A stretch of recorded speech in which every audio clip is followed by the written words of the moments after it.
हैं दिहाड़ी करने। कई माँ बाप उनके बच्चों को खुद इस जेल में फेंक के जाते हैं ताकि उनका बच्चा जिंदगी में एक सक्सेसफुल दिहाड़ बन सके। दरिंदे रोक दे बच्चा। मैं अपनी दिहाड़ी करने वैन से जाता था। हमारी वैन वाले ड्राइवर का नाम था भैया जी और उसकी वैन का नाम था मैजिक, जिसका हर दूसरे दिन टायर पंचर हो जाता था। बच्चे लोग स्कूल जाके पढ़ना सीखे ना सीखे, टायर पंचर बनाना जरूर सीख जाते थे। लेकिन भैया जी से मेरा अलग अटैचमेंट था। उनसे मेरे को दिल से नफरत थी। ये आदमी सुबह 5 बजे आके मेरे घर के सामने हॉर्न बजाता था। अरे भैयू, ओए भैयू, जल्दी से तैयार हो जा बेटा, 5 मिनट में निकलना है फटाफट। 9 बजे का स्कूल है यार हमारा। लेकिन ये आदमी सुबह सबसे पहले आके मेरे को लेता था। उसके बाद हम 3-4 घंटे पूरे शहर भ्रमण पे निकलते थे। शहर के पूरे आखिरी कोने से बच्चे ले लेके आता था ये आदमी। जहाँ पे वैन जा भी नहीं सकती उधर कूदा कूदा के ले जाता था ये, और फिर टायर पंचर हो जाते थे। शाम पड़े वापस से हमको घर घर छोड़ के आता था ये। जिंदगी बर्बाद कर दी थी भैया जी ने मेरी। सबसे पहले लेते थे और सबसे आखिर में छोड़ते थे। लेकिन मैं फिर भी उसी वैन में जाता था क्योंकि चमेली भी हमारी वैन में आती थी। और बात यह है कि वो मेरे पास ही बैठती थी, मतलब मजबूरन। उसके पास और कोई ऑप्शन ही नहीं बचता था और मैं बचाता भी नहीं था। मैं घर पे जाते से जो 2-3 घंटे मेरे को सोने के लिए मिलते थे उसमें सोता नहीं था और मैं प्लानिंग करता था कि कैसे चमेली सिर्फ मेरे पास बैठे। चमेली सबसे आखिर में आती थी और मैं सबसे पहले सुनसान वैन में चढ़ के बस्ता अपने पास में रख के और फसर के सो जाता था। बाकी सारे बच्चे अपना बस्ता गोदी में रखते थे क्योंकि तुम्हारे बाप की वैन नहीं है, मतलब मेरे भी नहीं थी। पर मेरे ऊपर भैया जी को तरस आ जाता था कि बेचारा 5 बजे से आया है, तो वो सोने देते थे। अरे कैसे चला रहा है ये गाड़ी? रुक जा, गाड़ी चलाना नहीं आती क्या? देखो, आदमी इतना तभी चिढ़ता है जब उसकी जिंदगी में कोई लड़की ना हो। नहीं है ना? नहीं, मैं समझ सकता हूँ लड़की ना होने का दुख दर्द। मैं भी किसी जमाने में लड़कियों की तलाश में गली मोहल्ले भटकता था। फिर एक दिन मेरे पास से वो निकली, तो जैसे ही मैंने हैपन खोल के देखा उसकी आईडी मेरे फोन पे चमक रही थी। हैपन ये एक रियल लाइफ डेटिंग ऐप है। यहाँ पे तुमको वो लोग मिलेंगे जो तुम्हारे आस पड़ोस से निकले हो कभी न कभी। 100 किलोमीटर दूर रहने वाले लोगों से बात करके फायदा ही क्या जब तुम मिल ही ना पाओ। और अगर तुम्हारी घिनौनी शक्ल देख के यहाँ पे तुमसे कोई प्यार मोहब्बत नहीं भी करता है तो तुम फ्रेंडशिप तो कर ही सकते हो फिर भी। So go and check it out happen. Link is in the description. लेकिन मैं सोता नहीं था। मैं आंख बंद करके चमेली के घर का इंतजार करता था।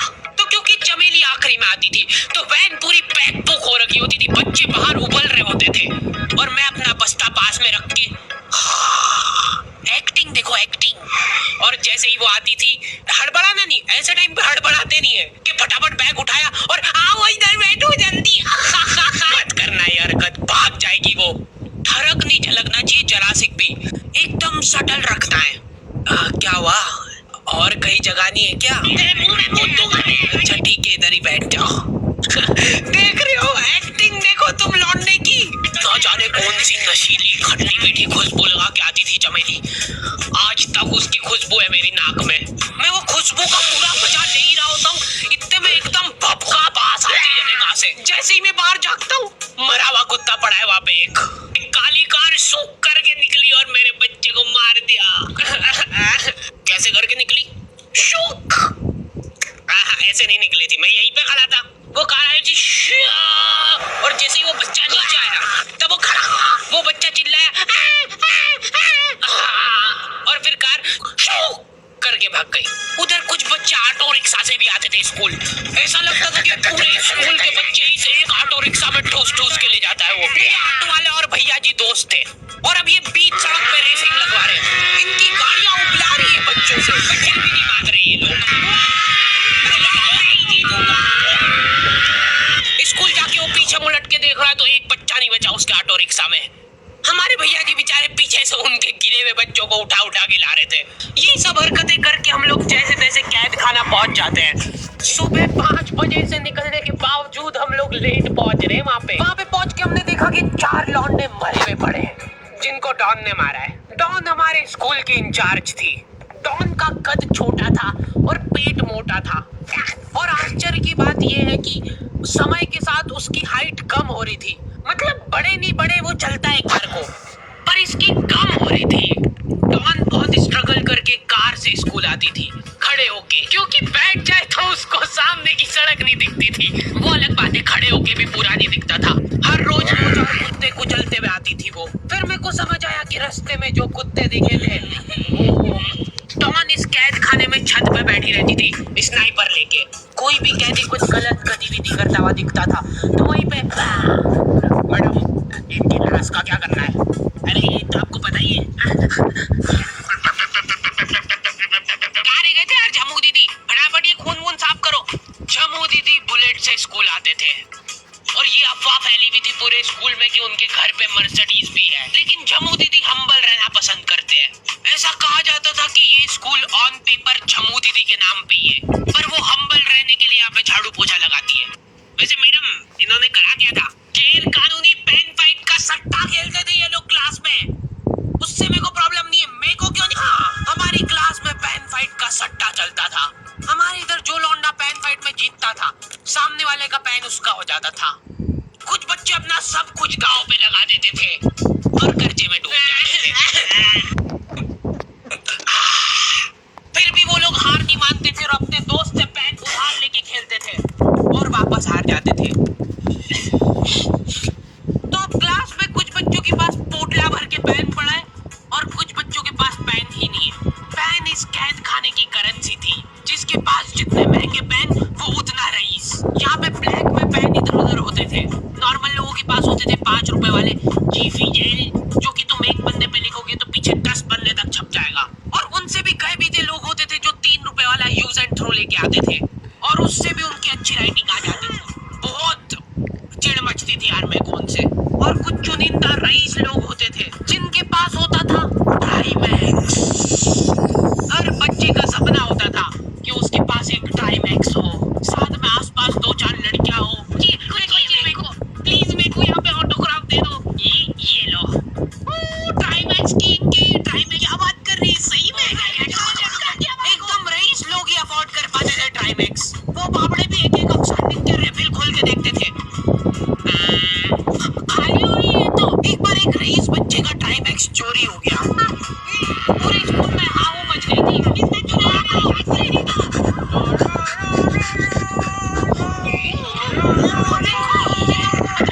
कि वो आदमी दौड़ भी सकता है। हमारे स्कूल में कुछ भी कांड हो रहा है, ये आदमी सबसे पहले दौड़ के आएगा, पूरा बैग खोल चोर और बच्चों के बैग चेक करेगा।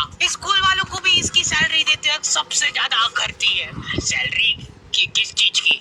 इस आदमी की शक्ल देख के ऐसा लगता था कि ये स्पोर्ट्स की आड़ में वैन वालों के साथ मिलके बच्चों की स्मगलिंग करता है। इस महान आदमी का नाम था भूसड़।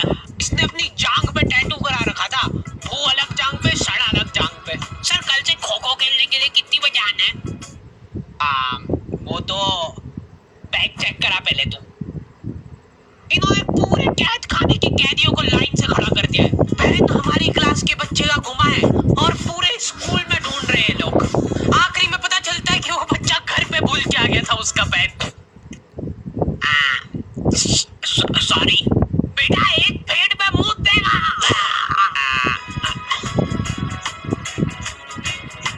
ऐसे तो नमूने बच्चे थे हमारे स्कूल में और टीचर लोग उनसे भी गए बीते थे। हमारे स्कूल में टीचरों को उनके नाम से कोई जानता ही नहीं है। बच्चों ने उनकी हरकतों के अनुसार टीचरों के नाम रखे हुए। हमारे इंग्लिश वाले टीचर का नाम था छोटा भीम। इससे चिड़चिड़ा आदमी मैंने आज तक नहीं देखा। छोटा भीम की हॉबी थी लड़कों को कूटना। उस बेचारे की हाइट छोटी थी तो बच्चे के मुंह तक उसका हाथ ही नहीं पहुंचता था। बेचारा उचक उचक के मारता था, फिर भी कमर तक ही हाथ पहुंच पाता था उसका। एक पॉइंट पे मेरे को ऐसा लगने लग गया था कि उसको सैलरी लड़कों को कूटने की मिल रही है। कभी किसी बच्चे को बहुत ज्यादा मार दिया, घायल हो गया बेचारा, ये लो आपका एक्स्ट्रा बोनस। तुम्हारा बाप करेगा क्या? सर मेरे पापा मर गए थे। मर जा। ये लो। अरे वाह, नहीं चल रही सांस, तो नहीं चल रही है। हाँ कंफर्म मर चुका है ये। ये लो आपका प्रमोशन हो गया है। लड़कियों से उसका अलग अटैचमेंट था। था। कौन सा परफ्यूम लगा के आई हो? सर थोड़ा थोड़ा दूर रहो। अरे मैं कुछ कर थोड़ी ना। भोली सी सूरत और आंखों में ठरक लेके स्कूल आ जाता था ये। So this means that he will jump over it and then he starts. ये आदमी इंग्लिश को इंग्लिश में ही ट्रांसलेट करके चल जाता था हमारी नंगी आंखों के सामने। इधर वॉशरूम में मौत का नंगा नाच मचा रखा था लॉन्डो ने। 4 लॉन्डे दिन भर वॉशरूम में जाके खड़े हैं, कुछ भी नहीं कर रहे वो लोग वहाँ जाके। उनको बस मन की शांति मिलती है वहाँ जाके। अगले दिन उन चारों ने प्लानिंग करी, कुछ तो प्रोडक्टिव करते यार वहाँ जाके। अगले दिन वो सब पानी की बोतल लेके गए। अब वो पानी पी पी के हाथों हाथ मूद रहे हैं। और ये टीचर लोगों को प्रॉब्लम क्या है, बच्चे अगर वॉशरूम जा रहे हैं तो एक गया है तो अभी दूसरा नहीं जा सकता है। क्यों? तुम्हारे घर की लेटरिन थोड़ी ना है वो कि एक टाइम पे एक जना यूज कर सकता है। मान लो वो 2 जने अगर वॉशरूम में मिल गए तो वो क्या कर लेंगे ज्यादा से ज्यादा? भाई यहाँ का बल्ब निकाल लेते हैं ना। हाँ निकाल लो, फीस भरी है अपन ने। लॉन्डो को ऐसा लग रहा है कि इन्होंने फीस भर के पूरा स्कूल खरीद लिया है। 10 लॉन्डे कॉरिडोर में छाती चौड़ी करके चल रहे हैं प्रिंसिपल के सामने। प्रिंसिपल को इग्नोर कर रहे हैं ये लोग। इनको ऐसा लग रहा है कि इन्होंने फीस भर दी है तो प्रिंसिपल इनके पैर पड़ेगी। उनमें से आधों ने फीस भरी भी नहीं है। हमारा स्कूल बिल्कुल सेफ नहीं था। हमारे वॉशरूम में चोरियां हो जाती थी यार। बल्ब चोरी करने के बाद सब लोग अंधेरे में मूत रहे एक दूसरे के जूते पे। उधर उधर कर। उसके बाद पूरे वॉशरूम में कुछ दिख नहीं रहा है चोरी करने का। तो ये लोग हाँ नल उखाड़ के ले गए। नल कौन ले जाता है? कभी वो मछली वाले साबुन चोरी हो जाते थे, कभी ये फिनाइल की सफेद गोली को माउथ फ्रेशनर समझ के खा जाते थे। भाई इसको चबा मत, इसको चूस। ज्यादा देर तक चलेगी ऐसे।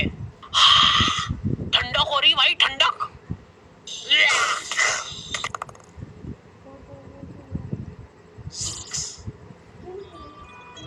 ओके तो द एंड हो चुका है। होपफुली तुम लोगों को ये वीडियो पसंद आई होगी। अब कोई भी रोएगा नहीं।